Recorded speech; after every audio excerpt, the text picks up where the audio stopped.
ujian-ujian ataupun hal-hal yang sudah diizinkan oleh Tuhan kita untuk datang kepada Teknopi, ya kita ikhlaskan gitu. Kita selesaikan semuanya setuntas-tuntasnya. Kemudian Teknopi kami harap menerima ini seikhlas-ikhlasnya.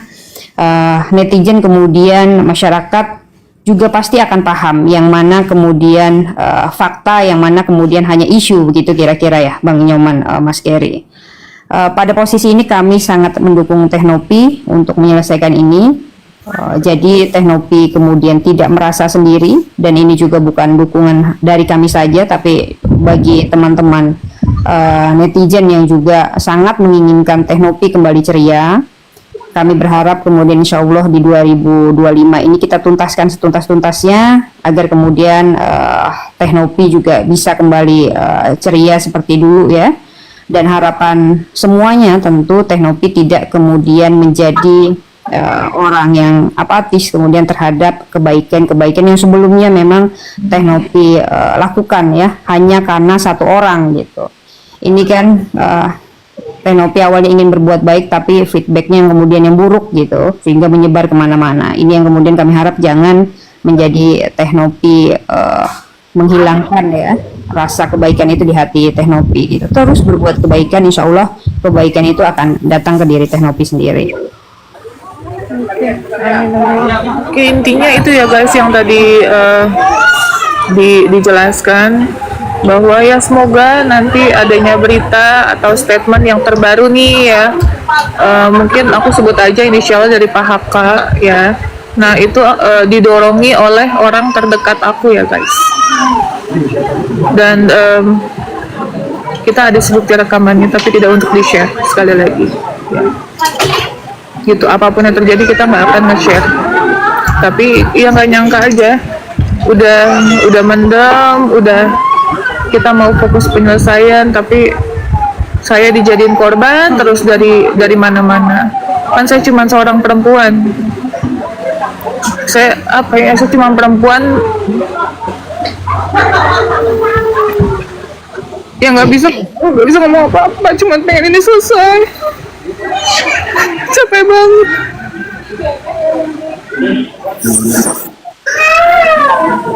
Ya mudah-mudahan nanti orang-orang itu inilah berlaku hukum tabur tuai gitu kan ya.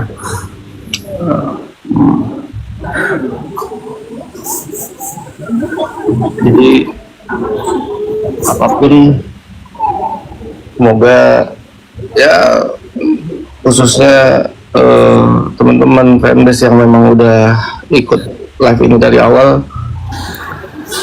ayolah kita bantu dukung counter berita itu gitu kan. Itu memang mengkhawatirkan secara mental karena udah personal lagi, udah keluar lagi dari substansi, sedangkan hal itu udah disepakati akan masing-masing pihak untuk nggak bahas lagi, tapi kok seperti itu kan gitu. Betul ya, mungkin teman-teman yang mendukung Teknopi bisa kemudian menjadi bagian dari ini ya. Jika itu bermasalah dengan hukum, maka selesaikan secara hukum, begitu kira-kira. Jangan kemudian membentuk opini-opini publik sehingga menyudutkan salah satu pihak ya. Ini cara-cara yang memang sangat tidak baik ya. Kemudian bukan hanya untuk Teknopi saja, tapi kemudian buat generasi kita, bahwa hal-hal begini kemudian ditonjolkan sehingga tidak ada edukasi yang baik buat generasi kita ke depan. Iya betul, itu kalau memang mau fokus baik dari pihak manapun, ini persoalannya ke yayasan gitu kan. Sudahilah serangan apapun, mau itu serangan non hukum maupun hukum ke pribadi Teteh, itu salah alamat semuanya tuh gitu kan. Kalau memang mau mendalilkan, menuduhkan tentang polemik donasi, itu saya pastikan alamatnya yang benar adalah ke yayasan, dan kita pasti akan hadapi sesuai dengan kewenangannya yayasan gitu. Jadi siapapun, sekali lagi, top goreng personal individu Teteh itu salah alamat intinya begitu. Kemarin kan statement udah diberikan statement bahwa saya sudah tidak jadi ketua yayasan lagi. Tapi ternyata saya masih diincar, masih digoreng berita, masih difitnah-fitnah dengan statement-statement yang nggak baik gitu. Jadi maunya apa? Kan bingung. Sedangkan uang adanya di yayasan, bukan di rekening saya. Sampai kapan mau kayak gini gitu? Sampai kapan? Ya. Pansosnya udah terlambat, udah capek saya 3,5 bulan udah nggak ada tenaga untuk melawan. Lagi juga apa nggak malu kalian laki-laki itu melawannya perempuan? Iya betul. Jadi memang pansos ini kalau aku liatin berulang kali, memang kalau pansosnya nggak pansosin teteh tuh mereka kayak nggak makan gitu kan, kayak nggak rame mereka tuh. Ini ya komentar yang kembalikan uang Agus, Mas, Mbak. Coba diikutin dari awal. Yayasan sudah bersurat ke pihak Agus untuk berobat. Yayasan juga sudah mendatangi Agus untuk mengajak berobat, tapi pihak Agusnya yang tidak mau. Itu ya yang pertama. Yang kedua, uang itu masih ada di yayasan, sehingga kemudian silahkan jika memang orang-orang yang ingin membantu pihak Agus untuk menyelesaikan ini, baik itu secara mediasi maupun secara hukum, kita siap. Iya betul. Jadi kemudian menyampaikan opini, menggiring opini yang kemudian tidak berdasar ya, bahwa uang itu dipakai Teknopi, dipakai Geri, dan dipakai semuanya gitu. Uang itu masih ada dan memang sesuai dengan SOP aturan yayasan sudah dilakukan oleh yayasan untuk menyurati dan menunggu pihak Agus untuk berobat gitu ya teman-teman. Tapi pihak Agus yang nggak mau. Mereka itu mencari celah. Kemarin yayasan kita difitnah katanya terima cuci uang katanya gitu. Terus sisa uang 200.000 lagi, 200.000 sisanya. Itu ngaco banget sih, itu ngaco banget itu. Nah, makanya saya memberikan statement dan buat saya statementnya udah cukup clear, udah banyak yang rekam juga kok ya. Makanya saya bilang kalau terbukti yayasan saya menerima cuci uang 1 perak pun penjarakan saya seumur hidup, saya nggak takut. Ya, saya udah selalu bilang memberikan statement seperti ini. Saya pastikan 4 tahun saya berjuang itu saya independen, nggak ada yang namanya kita donatur tetap, itu nggak ada. Kalau ada yang mau ngasih susu pempes lah, dia apalah, ya kita terima dong dengan baik, alhamdulillah. Tapi kita nggak pernah mengemis meminta donasi untuk orang-orang yang kita rawat, termasuk ODGJ dan juga anak asuh. Saya menyekolahkan anak asuh saya di sekolah swasta dan sekolah yang bagus di Tangerang, itu semua pakai uang pribadi saya. Naila preschool di internasional itu semua pakai uang pribadi saya. Jadi saya pastikan saya bertanggung jawab dan berkomitmen ketika saya merawat orang. Menurut saya sih abaikan aja sih teh. Karena yang ngomong pengacara juga Mbak. Betul. Yang ngomong pengacara juga dengan tuduhan seperti itu. Ini mantan pengacara saya yang kemarin mau meminta menggantikan posisi Om Brian. Akhirnya kita nggak mau. Nah dia menggoreng seperti itu. Makanya saya dengan tegas bilang, karena itu udah rame banget berita itu. Makanya dengan tegas dari kemarin saya sebentar saya live, saya menjelaskan tidak ada yang namanya kita terima uang dari mana gitu ya, katanya money laundry atau apa, saya aja nggak paham, saya juga nggak ngerti. Kita konten kreator, kita ada YouTube, ada Facebook, ada TikTok dan lain-lain, ada endorsement, ada usaha yang nggak perlu saya sebutkan. Iya, itu kan kembali lagi memang tadi Mbak Disna udah jelaskan tuh oknum-oknum advokat, apalagi oknum advokat yang pernah ada di dalam lingkaran teteh ini yang kemudian tidak diakomodir keinginannya, kemudian jadi berlawanan, kemudian menggalang apalah itu gitu kan. Nah itu sekali lagi sih aku sampaikan gitu kan ke beliau itu, sampaikan upaya-upaya kalian sesuai jalurnya, sesuai prosedurnya. Katanya sangat mengerti Permensos, katanya sangat mengerti undang-undang. Kita bicara dengan hukum dan undang-undang yang sama, ya udah lakukan aja sini gitu. Jangan goreng-goreng yang nggak ada juntrungannya gitu kan, nggak ada nggak ada apa namanya, nggak ada isinya gitu kan. Undang-undang apa yang mau dipakai sini gitu kan. Ya intinya saya setiap naik komal atau saya live sendiri, saya pastikan saya tidak pernah menjelekkan PH saya, ya mantan PH saya tidak pernah satupun. Selama ini saya mau diapain juga saya diem aja.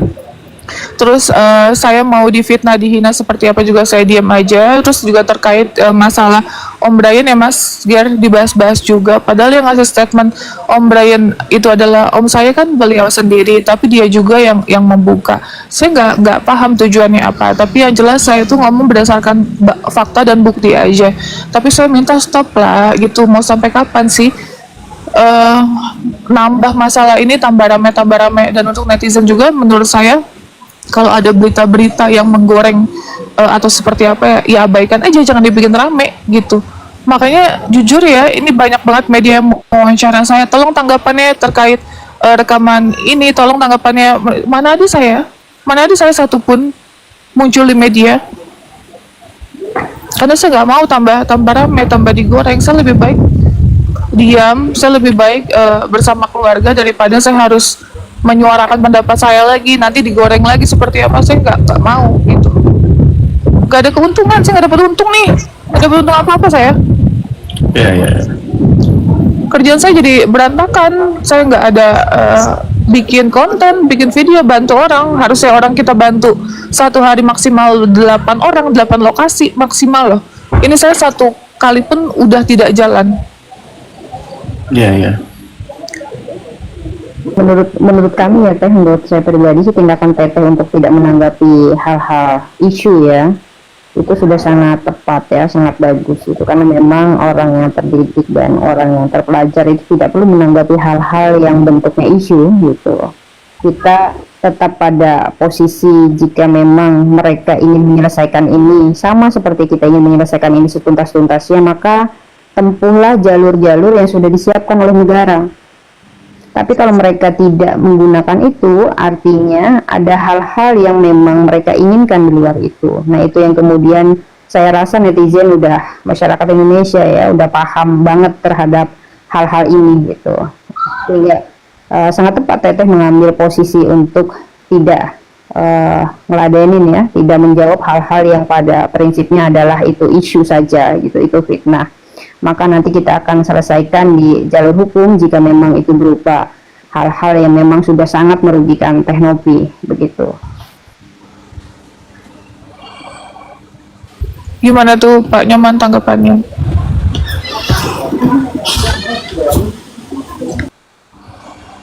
Ya, apa yang disampaikan Mbak Dua Palu itu ya betul. Hanya memang ada yang bersifatnya hak jawab juga boleh. Misalnya terhadap isu-isu yang disampaikan itu kan kita bisa memahami itu ada beberapa unsur gitu ya.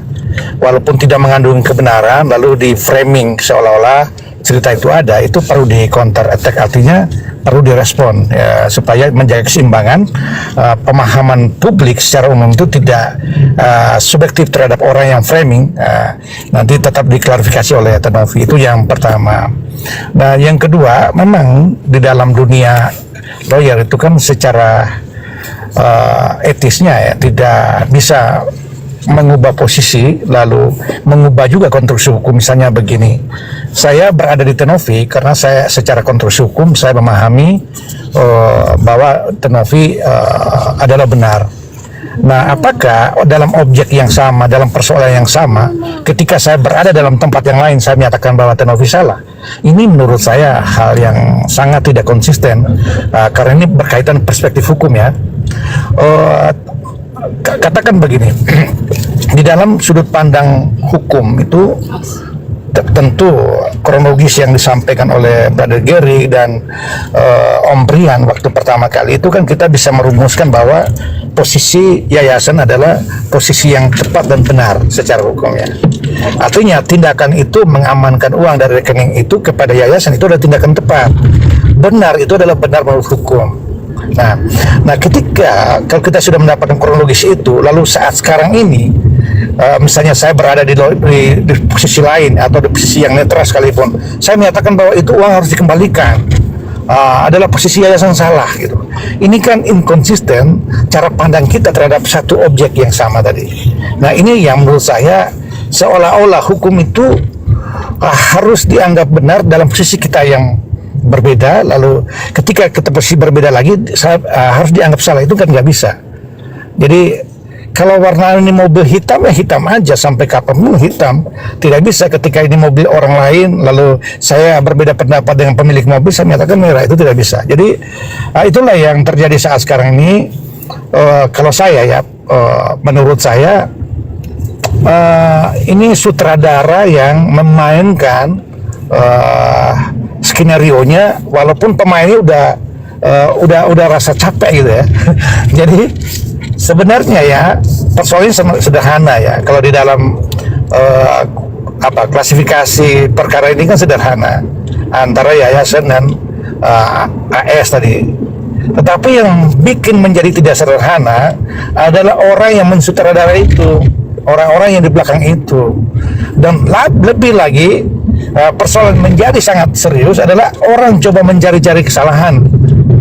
Nah, padahalnya secara prinsip hukum itu adalah prinsip hidup itu adalah jangan mencari kesalahan, tetapi kebenaran ditemukan.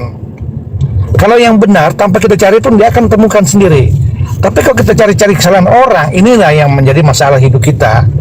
Kok semacam orang dicari kesalahan yang macam-macam, apalagi yang dicari kesalahan itu tidak substansi dengan persoalan inti. Nah, ini yang menurut saya liar gitu ya, liar. Jadi ya bermain sinetron pun pasti nyambung nih, judulnya apa, isinya apa. Ini sekarang ini judulnya apa, tetapi waktu pertukaran episode itu lain lagi ceritanya. Ini yang kita sesali di dalam dunia ini, termasuk ya para insan hukum yang memahami hukum secara baik harusnya patut juga, karena hukum itu ada namanya kewajiban dan pertanggungjawaban. Ilmu juga begitu. Kita mendapatkan ilmu itu adalah hak kita, tetapi kewajiban kita mempertanggungjawabkan ilmu itu. Jangan ilmu itu menjadi pembodohan orang, memeras orang, menyakiti orang, melukai hati orang, atau mencari kesalahan orang. Nggak boleh. Itu seperti pisau. Jadi pisau Anda asah secara baik, lalu Anda tikam orang, itu kan nggak baik jadinya. Kalau Anda asah menggunakan potong sayur, sah, itu baik gitu. Jadi banyak yang terjadi di dalam ruang publik. Gaduh itu ada orang yang mengerti hukum, yang mengklaim dirinya orang hukum, mengklaim dirinya orang hebat, yang mengklaimkan misalnya ada pengacara yang hebat. Padahalnya itu, maaf, itu publik itu lebih cerdas daripada kita. Walaupun mereka tidak belajar hukum, mereka tahu mana yang baik, mana yang tidak baik. Artinya ukuran etika itu yang mereka lihat, bukan soal ilmu yang ada dalam otak kita. Jadi saya pikir itu ya. Jadi Novi tetap memberikan respon sedikit-sedikit tidak apa-apa. Yang paling penting selama ini saya melihat apa yang disampaikan Novi dalam ruang publik itu masih hal yang wajar, tidak menyerang orang, maaf, tidak maki-maki orang misalnya kan begitu. Itu menurut saya masih kita benarkan, dan kami masih percaya Novi pasti akan memberikan tindakan-tindakan yang baik dalam ruang publik. Begitu Novi. Bang Geri.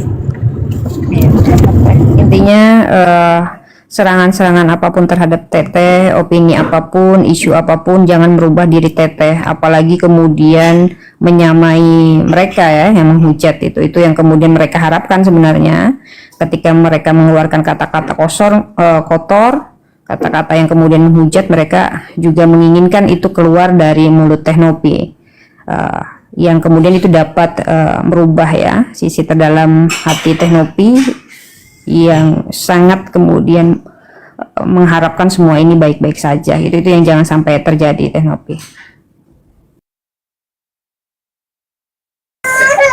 Ya amin Mbak.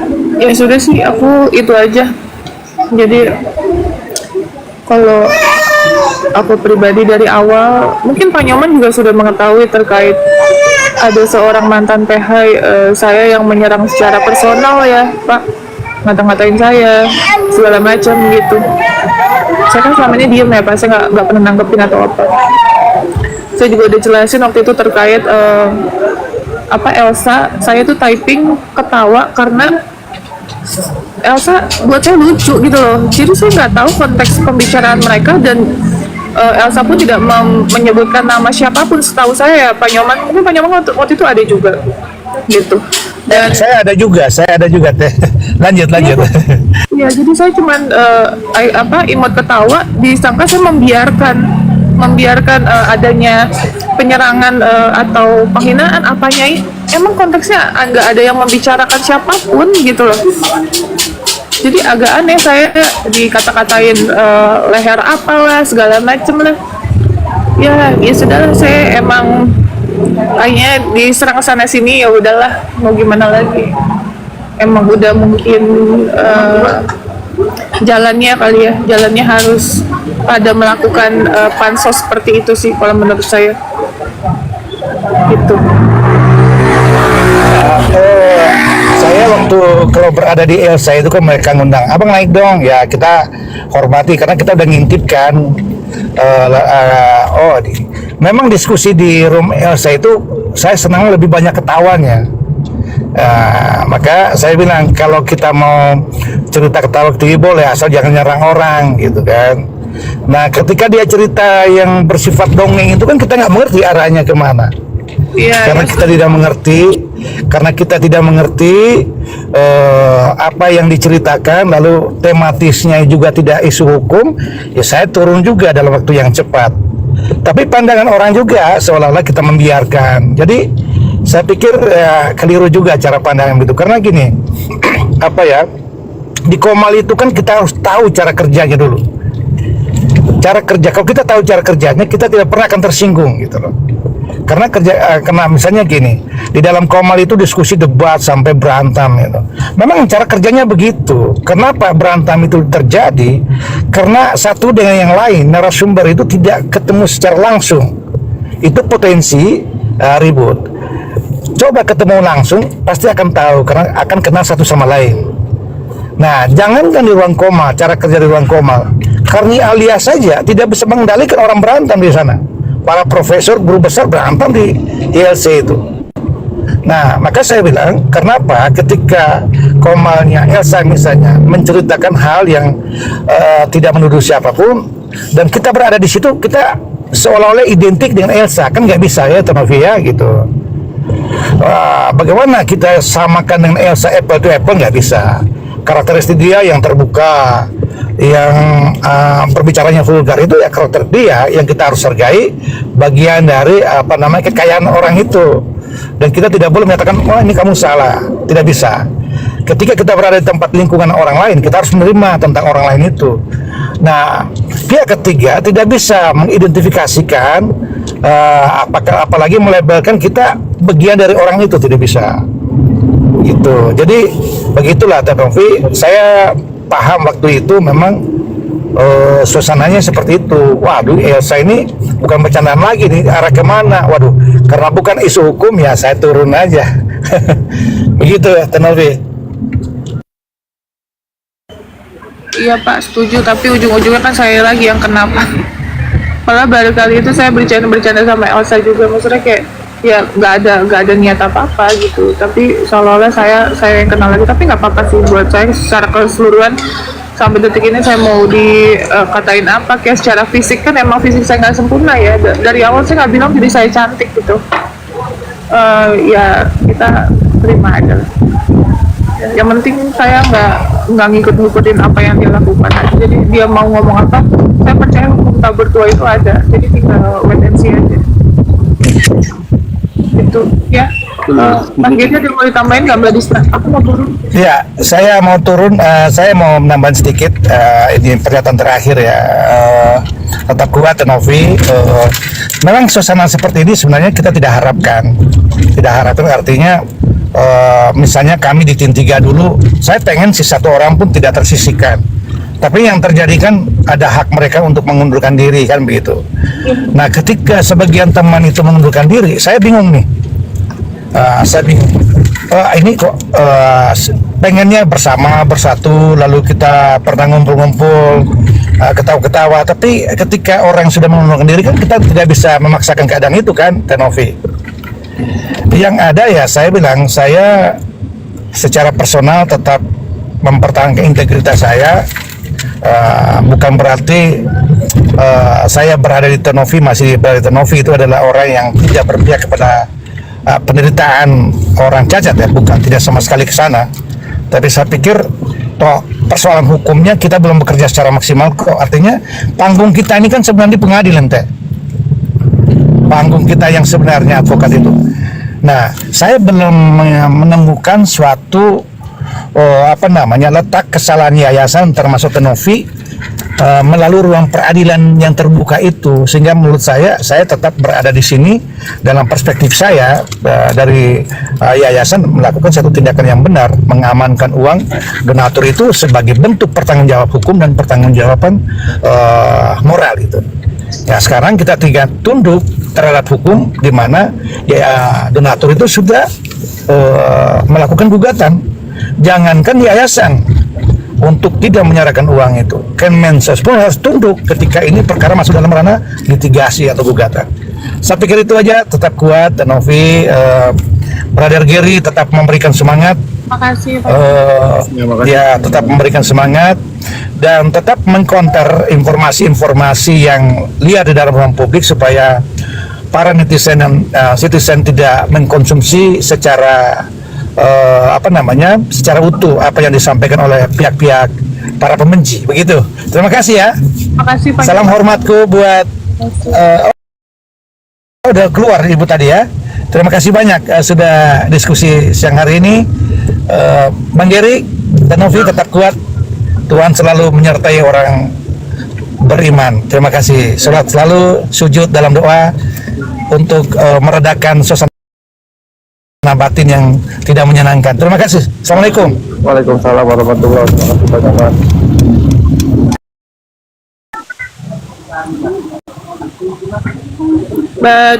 Mbak Disna ada mau ditambahin nggak? Udah turun. Istirahat aja, teteh, semangat, fokus sama resolusi tahun 2025 ya kan. Mereka jalin aja itu yang penting. Kalau memang ada isu yang seperti ini, ya aku rasa perlu sih teteh buka Komal ya untuk klarifikasi awal. Oke, ya sudah, itu aja ya Mas ya. Oke. Kelihatan dulu guys. Biar teteh, bye. Oke guys, itu aja ya. Itu aja. Saya hanya mau menyampaikan itu. Dan kalian sekali lagi jangan kaget kalau hari ini ada statement yang keluar lagi, rame lagi, dan itu yang melakukan adalah orang terdekat. Itu yang melakukan adalah orang yang terdekat. Ya, karena saya ada bukti rekamannya. Anak buah, nanti aja lah, pokoknya saya ada bukti rekamannya, tapi nggak akan kita keluarkan. Gitu. Ya. Oke, bye-bye guys, terima kasih.